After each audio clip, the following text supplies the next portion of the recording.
Tantor Audio, a division of Recorded Books, presents The Power of Student Agency, Looking Beyond Grit to Close the Opportunity Gap, by Anindya Kundu. Forward by Pedro A. Noguera. Narrated by Shah. Publisher's Note: this audiobook refers to figures included in the print and e-book editions of the book. Forward. In 2014, Anindya Kundu and I wrote an essay entitled Why Students Need More Than Grit. The short article, which received a considerable amount of attention, served as our attempt to respond to and critique the growing interest in the concept of grit.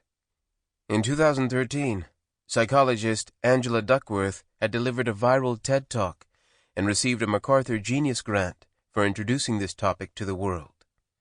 Her book, Grit, The Power of Passion and Perseverance, became a bestseller, and the idea of grit became the new educational sensation. Advocates claim that by promoting grit as an attribute, students could achieve at higher levels. Several organizations, particularly No Excuses charter school networks like KIPP, soon announced that they were going to focus on the development of grit among their students. The idea proved to be particularly attractive to urban charter schools, many of which embraced the idea that by making grit central to their efforts to educate and socialize inner-city youth, academic and behavioral outcomes would improve. The celebration of grit was in keeping with the ideas that had been embraced by KIPP and other no-excuses charter schools for many years. In his book, Sweating the Small Stuff, Inner-City Schools and the New Paternalism, David Whitman, a fan and advocate of no-excuses charter schools, articulated the core ideas behind the enthusiastic embrace of grit. He and others argued that the key to educating poor Black and Latinx kids was imparting, or if necessary, imposing, middle-class values through a new form of paternalism, the act of limiting a person's or a group's autonomy by someone in a place of power. According to Whitman, such schools have to teach kids not just how to think, but how to act, according to what are commonly termed traditional middle-class values. They would do this by inculcating diligence, thrift, politeness, and a strong work ethic. The first time I heard Whitman articulate these ideas was when he and I served on a panel at an event sponsored by several major foundations that were funding education reform initiatives. Though Whitman was not an educator, he maintained that the no-excuses charter schools offered the best approach to improving outcomes and closing the achievement gap between middle-class white kids and low-income minority kids. He argued that the new paternalism, and grit in particular, was essential for educational progress. I immediately took exception. My disagreement was based on the fact that as a kid, I too had grown up in the inner city, but my parents had worked hard all their lives. And so had many, though not all, other parents of the kids I went to school with. I also attended an Ivy League university, Brown, and had been educated with affluent white kids. I therefore knew from experience that many of them were not polite, thrifty, or hard-working. I resented the underlying assumption that poor kids or poor people were lazy and simply lacked a sufficient amount of grit. Most of the people I had known while growing up worked hard. Many worked 2 or 3 jobs, sacrificed to support their families, and saved their money. But despite their efforts, most were still poor. They didn't lack grit. What they lacked was opportunity. In the article Anindya and I wrote together in 2014, we pointed out that there were structural obstacles that limited the educational opportunities available to low-income students of color, such as overcrowded classrooms, under-resourced, racially segregated schools, and lack of access to highly skilled teachers, to name a few. Similarly, outside of school, the neighborhoods where poor kids of color lived presented additional obstacles, including poverty, crime, violence, and toxic environmental conditions. All the grit in the world would not make a difference without a concerted effort to remove these obstacles or at least provide kids with help in navigating around them. While we were not opposed to the idea that grit, persistence, a strong work ethic, stick-to-itiveness, and so forth, is important, and that such qualities are indeed essential for kids to acquire, we rejected the notion that grit alone could overcome the obstacles. We argued against the idea that if more kids simply acquired grit, it would be sufficient to improve the possibility for them to use education to achieve success. Our article suggested that instead of grit, what low-income kids in the inner city needed was agency. This is the point that Anindya Kundu elaborates on further in his important, groundbreaking new book. To Kundu, agency is much more than grit because it is premised upon the ability to think critically about the obstacles a child may face. Rather than ignore the obstacles, Kundu shows that kids need help in figuring out how to navigate them. For example, if students feel compelled to go to work rather than to stay in school because they need to support their family, they might need counseling rather than stubborn persistence to help them figure out how to do both.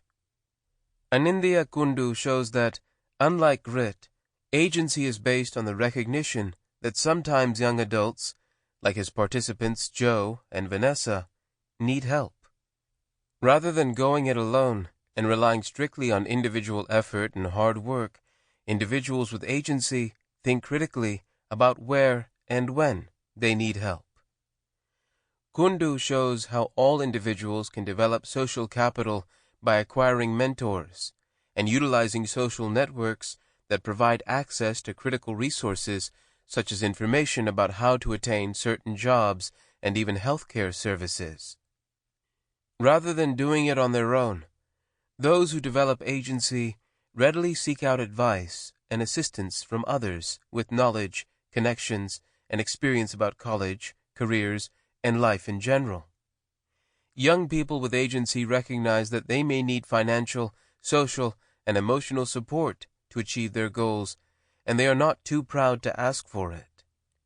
Most importantly, Kundu shows that rather than being an individual attribute, agency can be a collective one that makes it possible for schools, peer groups, nonprofits, or neighborhood organizations to contend with the structural obstacles that might otherwise thwart the aspirations and efforts of others.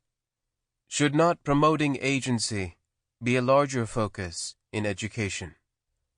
Kundu draws upon the fieldwork he carried out with emerging adults of color from low-income inner-city neighborhoods to demonstrate how they deploy agency to navigate obstacles that might otherwise limit them and trap them in a cycle of poverty. His attention to detail and his ability to establish trust and rapport with these young people makes it possible for him to obtain insights into the nature of their agency and how it developed over time, and to showcase agency's power to serve as a resource for overcoming obstacles. Not only does Kundu make agency a tangible concept, but in regular dialogue with Duckworth herself, Kundu has expanded the grit narrative to include more context, uncovering many social and cultural supports that allow a person to better tap into their grit. Several of the chapters in this book elaborate upon the strategies these young people use to contend with the barriers they face. For this reason, Kundu's book is much more than simply an academic contribution to the vast literature on education and social mobility. If his core ideas are taken seriously, this book can serve as a resource to educators, policymakers, community advocates, and others who seek to address the educational needs of vulnerable and disadvantaged students. There are many young people throughout America who face challenges that are similar to those Kundu describes in this book. To prevent them from being undermined or consumed by these challenges, these young people will need much more than grit. If we want to see more of them succeed, they will have to develop a strong sense of agency. Pedro A. Noguera, University of Southern California. Prologue. Welcome to American Dilemmas. In the fall of 2016, I walked into my classroom at New York University, NYU, ready to teach undergraduates for my third consecutive year. I was starting to feel more seasoned, finally over the initial teaching jitters of prior years, but some nights I still stayed up, restlessly thinking about the interplay between current events and my ideas for the following day's discussion. Embodying a college lecturer required being a public speaker, a learning facilitator, and occasionally a guidance counselor to young people who were navigating a lot in their lives. On the other hand, I was also a busy doctoral candidate working toward my dissertation defense, so I welcomed teaching as a distraction and relief from that grueling process. My course was titled American Dilemmas, Race, Inequality, and the Unfulfilled Promise of Public Education. Each morning, I woke up excited to carry the torch of my mentor, Dr. Pedro Noguera, currently a dean of the University of Southern California, USC, Rossier School of Education, and one of the most influential education sociologists in the country. He had created this important course for NYU. In 2012, after a long day of work at the New York City Department of Education, I had decided to attend a seminar talk that Pedro was giving at NYU. Listening to him articulate issues around education and opportunity made me first consider changing the direction of my career from policy to research. The idea that I was trusted to teach Pedro's course, after being inspired by him to follow this path, was particularly meaningful to me. The first weeks of American Dilemmas are a bit heavy and, I'll admit, can provide a generally pessimistic overview of the current state of public education in the United States.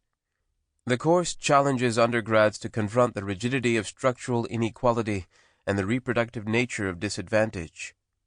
They must grapple with the idea that race, class, and other characteristics of students' backgrounds continue to be primary sorting mechanisms for success.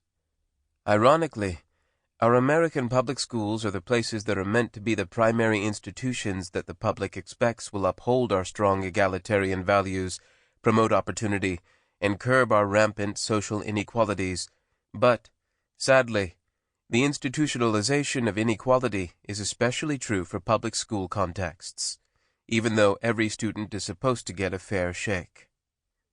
With NYU consistently ranking as one of the country's most expensive colleges, it is not a surprise that many of my undergraduate students come from privilege. Yet most seem to be humble and energized to affect the politics of the future. Together, we consider how race has been socially, as opposed to biologically, constructed throughout history. We talk about how skin color can still be used as a means for separation. We briefly look at the arbitrary nature of racial segregation, using the Jim Crow era as a historically relevant example. Jim Crow laws varied from state to state, with certain states considering a person to be black if they were 1/8 black, and others setting the bar at 1/16 black. Under these laws, being black was not really about skin color at all. I encouraged the students to question why the achievement gap continues to remain so wide and so racialized today. How real is meritocracy, the fluffy idea that the best and brightest will always prevail, if we can still somehow predict how a person's life will end up based on the zip code they are born into? Maybe what we're really talking about is an opportunity gap. That was Noam Chomsky's logic when he critiqued the highly controversial book, The Bell Curve, by saying that attributing differences in people's academic success or IQ to differences in race was the same as attributing differing levels of academic success to differences in height. Neither characteristic correlates with a real difference in a person's intellectual ability, which is a malleable and ever-evolving product of one's environment. While today most people are reluctant to make arguments directly correlating race with intelligence, achievement, or motivation for fear of appearing bigoted, as I tell my students, the same people often have no problem making cultural arguments. The following are examples of the sentiments I hear in places like coffee shops and bars when I tell people about my research on minority students and how they overcome obstacles. A lot of the time, certain people don't care to take advantage of the multiple opportunities given to them. Those kids come from a culture of violence. Sample complete. Ready to continue?